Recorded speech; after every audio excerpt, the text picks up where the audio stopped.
everyone, we're going with the last story of the snake series that we started on Naga Panchami. Once upon a time, there was a snake who lived in a tree on a path in between a village and a forest. So if you had to go out of the village to collect firewood or anything from the forest, or if you had to go from the village to another village, you had to cross that path. And this snake was known to be a menace because he used to go and snap for no reason. And he would hiss away and he would go and bite people who went on that path.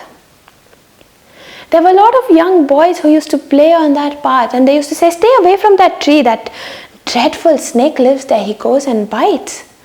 And just like that, one day, that path was being used by a monk.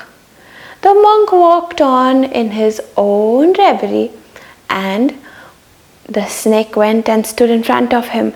Very menacingly, the cobra moved his hood, and he became bigger and bigger and as big as he could be. And he said, "Hiss, aren't you scared of me?"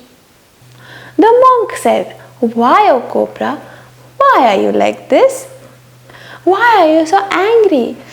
The cobra said, "It is my nature to be like this. I am going to bite." The monk explained, "Of course, it is your nature, but you don't need to take it out every time.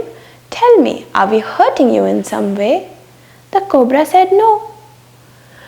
"Well then, here's a life mantra. Let's not hurt anyone and be satisfied in our own."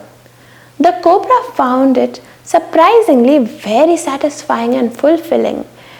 He went down to his normal form and he slithered away. And one day he was lying in his path, just curled up like that. And the boys who used to play often came and said, wait, don't go there, the ball has gone there. The cobra is sleeping." And when they went closer to it, they saw that it was not moving. Was it dead? The boys investigated. The cobra moved a little. Okay, so the cobra is alive. Is it sick? It's troubled us so much. Let's go ahead and trouble it. So they picked up a stick and they whacked it around, they threw it around. And one boy even got the nerve to get up, pick up the cobra and throw it against the tree. And the cobra, lying all wounded after these days' activities, was just lying in a very, very sick and pale form when the monk crossed again. And when the monk crossed,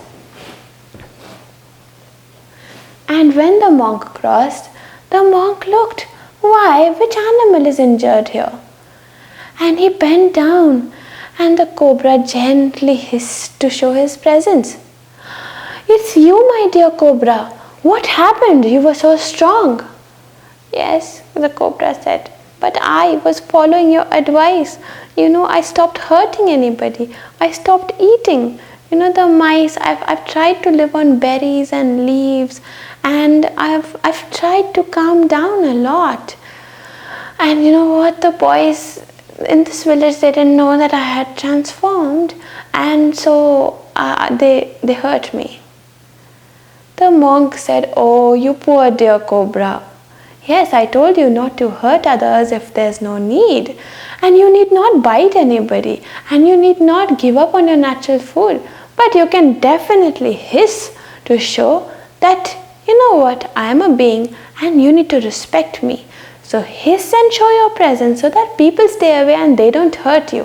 Even they don't have the right to hurt you, my dear cobra, just like you don't have the right to hurt them. Right? So will you do that?" And so the cobra said, "Of course, I will keep this in mind." And the grateful cobra then regained himself, and he would hiss to warn off people, but he would never bite without reason again. So this is a story that is shared by Sri Ramakrishna, and it's a lovely story to show transformation and how change should be and the whole process of change. And with that, we come to an end with our snake series, and I will share a story on the process of transformation after this. And it's a wonderful little story. So if you want to watch it, you stay tuned to the channel, subscribe and share these videos with everybody you think will like them. So don't forget to comment your favorite story of transformation in the comment section below.